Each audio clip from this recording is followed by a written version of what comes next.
বাবার দোষী আমি। আমার কারণে রমজান আজ জেলে। তুই আমাকে যে শাস্তি দিবি মা, আমি সে শাস্তি মাথায় পেতে নেব। বল তুই আমাকে কি শাস্তি দিবি? আমার ভাই তো দেখতেছি খোলা ময়দানে শত্রুর সাথে কথা বলা শুরু করছে। কথা বলবো না কেন, মনের মধ্যে তো পাহাড়ের মতো সাহস জমছে।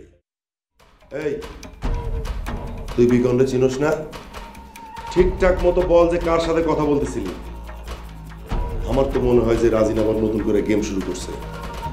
আমার তো সন্দেহ হইতেছে মির্জা কামালের বাড়ির কারোর সাথে আবার কোনো লেনদেনে ঢুকলো কিনা। এই কার সাথে কথা বলতেছিলি বল।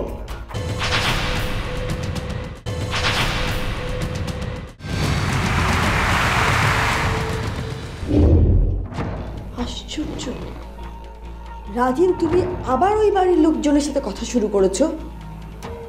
বলো বলো, তুমি আবার কবে ওদের সাথে কথা বন্ধ করবে? বন্ধ তো পরের কথা, আগে ওর এটা বলতে হবে যে কার সাথে কথা বলতেছিল। ওরে জিগাও। ওই বাড়ি কেউ ছিল না, অন্য কোনো লোক ছিল।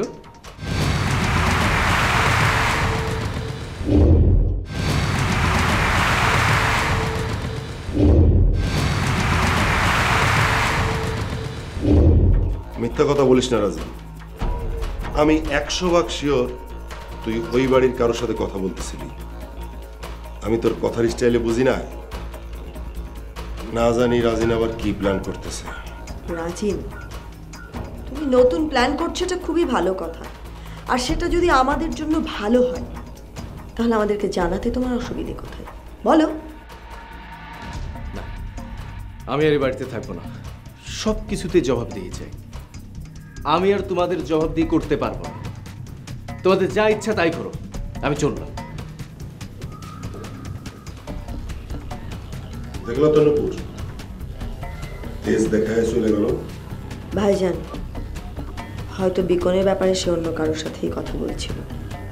না নুপুর, রাজিন তোমাদেরকে ভুলাইতে পারে কিন্তু আমারে ভুলাইতে পারবো না। ওর চলে যাওয়ার তেজ দেখে আমি আরো কনফার্ম রাজিন মির্জা কামালের বাড়ির কারোর সাথে কথা বলতেছিল। তাহলে রাজিন লুকাচ্ছে কেন? কি চলছে ওর মনের ভিতরে? ওর ভিতরে কি চলতেছে সেটা আমি দেখতেছি। কি চলতেছে সেটা আমি বাইর করব।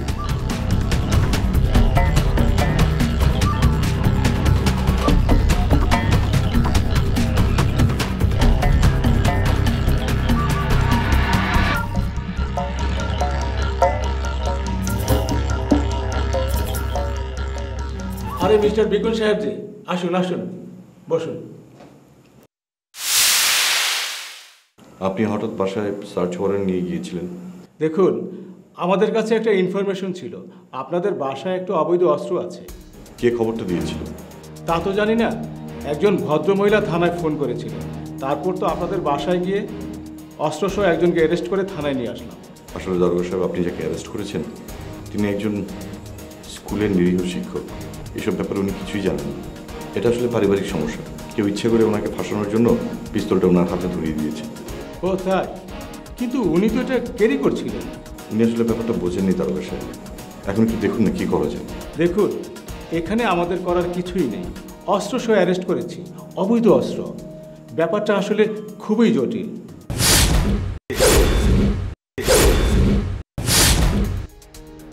জামিন হবে না? তা তো বলতে পারি না, তবে আসামিকে আমরা কোর্টে চালান করে দিই। যা বলার বা করার সেটা কোর্টে করবে, আমাদের পক্ষে করা কিছু সম্ভব নয়। বুঝছেন ব্যাপারটা? কোনো উপায় নেই? সরি, আমাদের এখানে কিছুই হবে না। I am really sorry Vikram সাহেব। আচ্ছা ঠিক আছে, আসি। ঠিক আছে।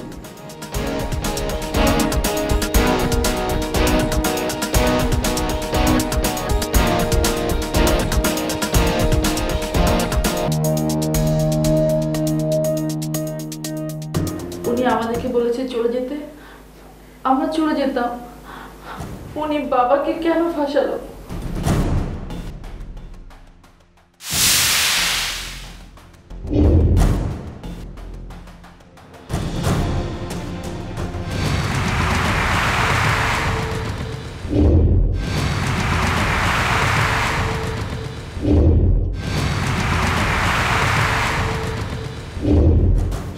কথা। রাঙা আপু তোমার বাবাকে চেনে না, জানে না, সে কেন এই কাজ করবে বলো? গ্রাম থেকে এসেছো তো, তাই সহজ সরলভাবেই চলছো। এটা এদের কাজ। ও ও ওনাদের কাজ? সেটাই তো কথা। নিজের ছেলেকে এই বাড়িতে নিয়ে আসার জন্য, নিজেকে অবৈধ অস্ত্র থেকে রক্ষা করার জন্য তোমার বাবার সাথে এই গেমটা করেছে।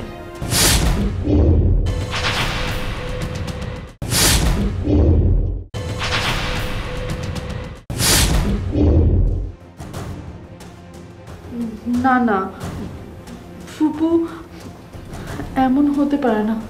তাই? তাহলে তোমার ফুপুকেই জিজ্ঞেস করো, তোমার বাবার হাতে এই পিস্তলটা কি করে আসলো? শবনম আমার বোন, আমি বুঝাবো ওকে। তুই তোর রুমে যা। বড় মা, আপনি তো অনেক ভালো সত্যবাদী, তো আপনি নিজেই স্বীকার করুন যে আপনি আপনার ভাই রমজান মামাকে এই পিস্তলটা দিয়ে ফাঁসিয়েছেন।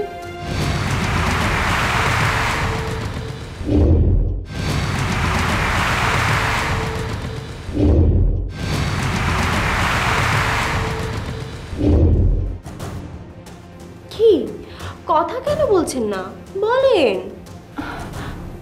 ফুপু, আপনি বাবার হাতে পিস্তল দিয়েছিলেন? না, মানে আমি তোমাকে পুরো ব্যাপারটা বুঝিয়ে বলছি। রাঙা একটা পিস্তল আনে আমাকে ফাঁসানোর জন্য। সেই পিস্তলটা মার আলমারিতে লুকিয়ে রাখি মাকে ফাঁসানোর জন্য। মা সেটা টের পেয়ে তোমার বাবাকে বলে দূরে কোথাও ফেলে আসার জন্য। তোমার বাবা যখন নিয়ে যেতে নেয় তখনই বাসায় পুলিশ আসে। তোমার বাবা হাতে নাতে পুলিশের হাতে অ্যারেস্ট হয়। এখন তাহলে বাবার কি হবে? বললাম না, সারা জীবন জেলে পচে মরবে তোমার বাবা।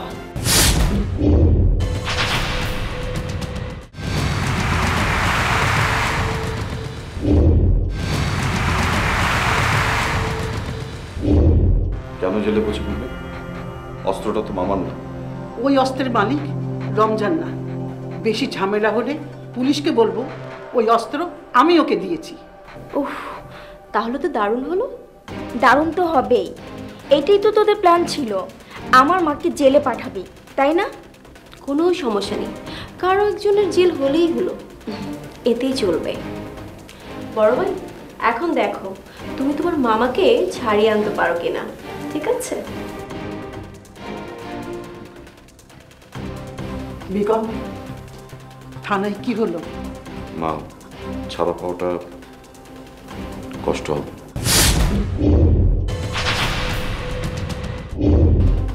কি বলছিস? অস্ত্র মামলা মনে হয় না সহজে ছাড়াবো।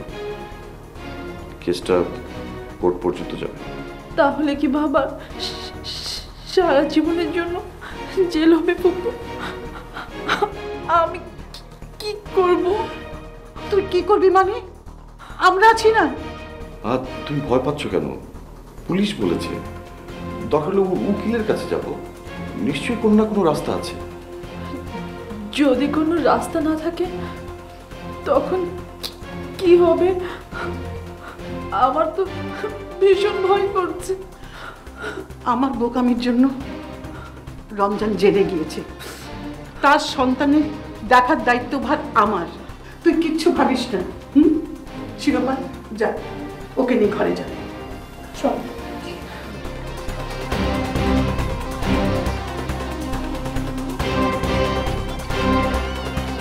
বাবা বিকল।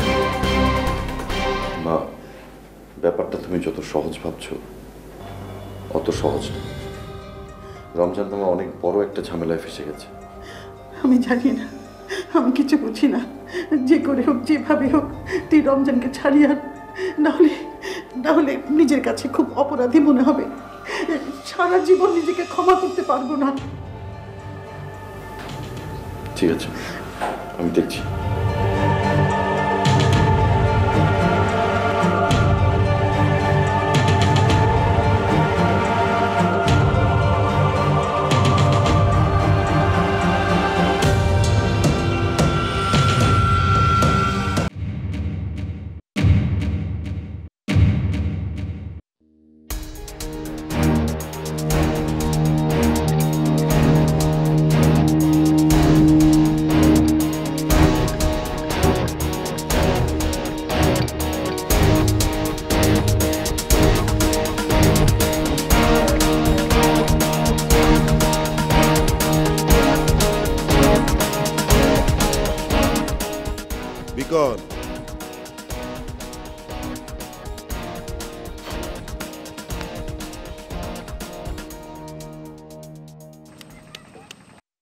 ছোট ভাই, মনটা খারাপ নাকি? অবশ্য এইসব প্রশ্ন করে তোমার কোনো লাভ নাই। কি বা উত্তর দিবা তুমি? তুমি তো একটা খারাপ পিতার সন্তান, ভালো থাকার কোনো কারণ নাই তোমার।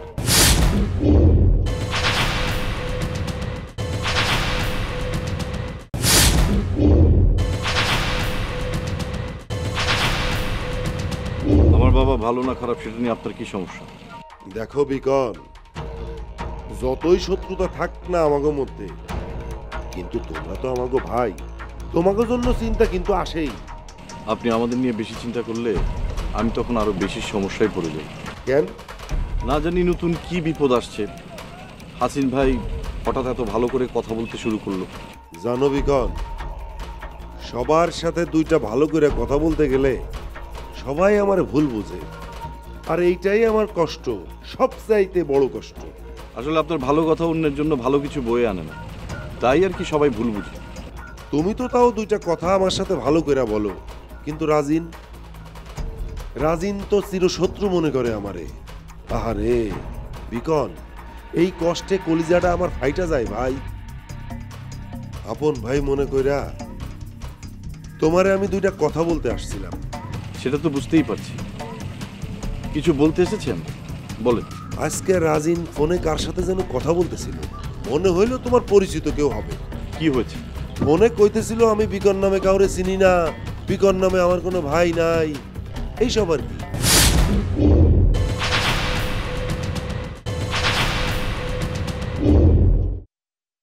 বলতেই পারে। আসলে আমরা সম্পর্কের দিক থেকে অনেক কাছের হলেও সবাই অনেক দূরে, তাই ভাই বলে অস্বীকার করতেই পারে। ব্যাপারটার মধ্যে কেমন জানি একটা রহস্যের গন্ধ পাইলাম। আচ্ছা বিকন, তোমার সাথে রাজিনের কিছু হয়েছে নাকি? না, যেমন সম্পর্ক ছিল তেমনই আছে। কি ব্যাপার, বড় ভাইয়ের বিকুন এখানে কেন? কি এমন গোপন আলাপ যা করার জন্য এখানে চলে এলো? নতুন কোনো চক্রান্ত করছে না তো? কাকে ভাসাবে? আমাকে নিয়ে, নাকি আমার আর রাঙার? কিছুই বুঝতে পারছি না। তার মানে ব্যাপারটা তুমি জানো না, অথচ তোমারে নিয়ে আলাপ আলোচনা। ঘটনাটা কি? ঘটনাটা কি রহস্য উদ্ঘাটনের চেষ্টা করেন, তারপর আমাকে বলেন।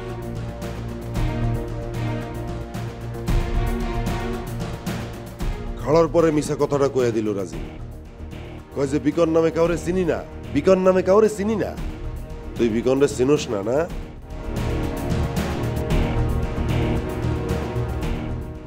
কি ব্যাপার বড় ভাই, বিকনের সাথে এখানে কথা?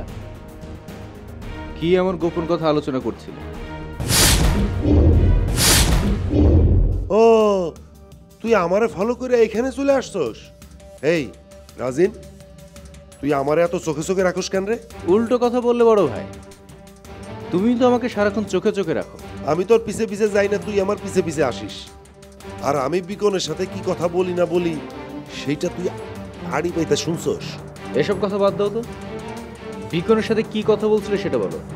কি এমন গোপন কথা?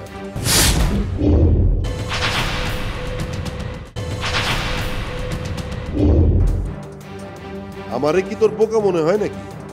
তোরেই যদি আমি সেটা কইতাম তাহলে তো তোরে আমি বাসায় কইতে পারি। এইখানে পয়সা বিকনের সাথে দুইটা গোপন কথা, মনের কথা আলাপ আলোচনা করতেছি আর কি। ও,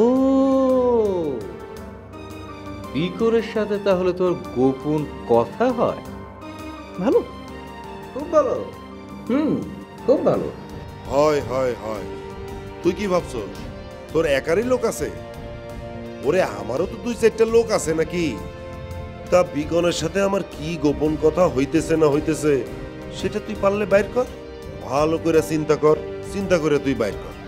এই চেয়ারে পা দুইটা তুইলা সানগ্লাস চোখে দিয়া চোখ বন্ধ করে ভাব ভাব ভাব।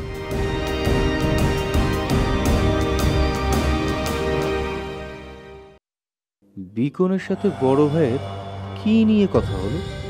কি এমন গোপন কথা? আচ্ছা, আমার আর রাঙার ব্যাপার না তো? না না, তা ওরা কিভাবে জানবে? তাহলে কি এমন গোপন কথা আলোচনা করছিল? সে যাই হোক, এটা আমাকে খুঁজে বের করতেই হবে।